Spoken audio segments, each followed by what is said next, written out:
Now I will like to invite Shreya Soni ma'am. Shreya Soni ma'am. Congratulations on behalf of JKLS ma'am.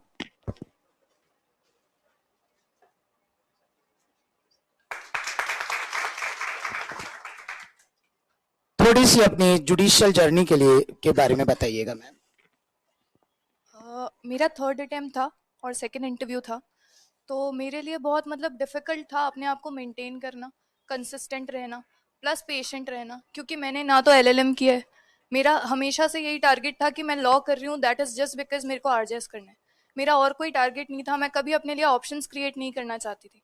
मेरे को ये था कि हाँ बस करना है तो आरजेएस करना है। सर ने भी बहुत बार डांटा था कि एलएलएम भी नहीं कर रही है, जेएलओ भी नहीं दे रही है, करना क्या चाह रही है। पर फिर स्टिल जो चीज़ आपने अगर एक बार एक ट्रैक में आप चल रहे हो तो आपको उसी एक ट्रैक में रहना चाहिए, मेरा ये मानना है। हो सकता है बाकी लोगों के लिए एक बहुत स्टूपिड सी चीज़ हो, क्योंकि आप बैकअप नहीं लेके चलते हो, तो हो सकता है लोगों को ऐसा लगता हो कि बैकअप ही नहीं है, आप क्या करोगे आगे जाके। बट आपको पता होता है आप यहाँ बैठे हो क्यों बैठे हो, आपको पता है कि I can do it, that is why you are sitting right.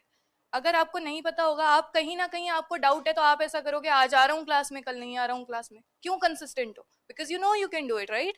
तो इसीलिए कंसिस्टेंसी मेरे लिए बहुत अच्छा फैक्टर था।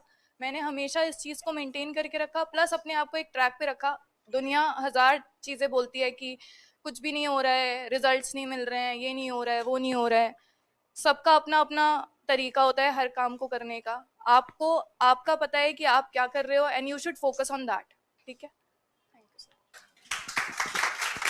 आप में से जो यूनिवर्सिटी 5 ईयर लॉ कॉलेज के हैं, शी इज योर सीनियर।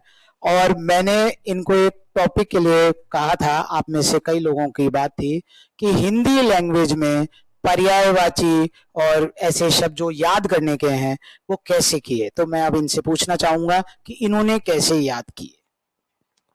देखो, बेसिकली मैं इंग्लिश मीडियम से हूँ, तो ये तो फॉर श्योर है कि हिंदी थोड़ी अच्छी नहीं आती है। ठीक है, तो हिंदी में पर्यायवाची, विलोम शब्द, ये सब ऐसी चीजें हैं जो कहीं से भी कैसा भी उठ के आ सकते हैं।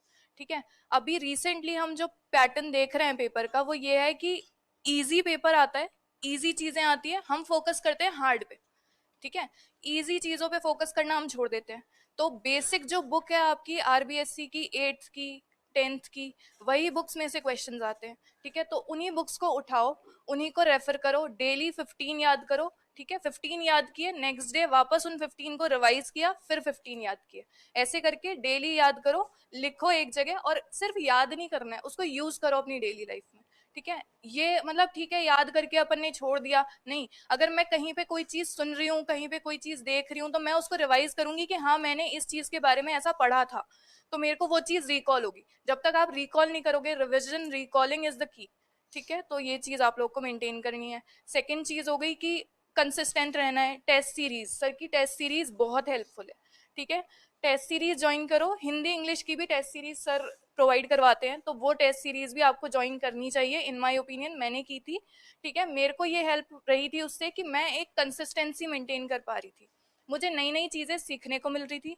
और जितना मैं मतलब नॉर्मल लोगों से कंपैरिजन, जैसा मैम ने भी कहा कि नॉर्मल किसी भी और दूसरे इंसान से कंपैरिजन मत करो, अपने आप से compete करो कि मुझे क्या कल क्या आता था और मुझे आज क्या आता है।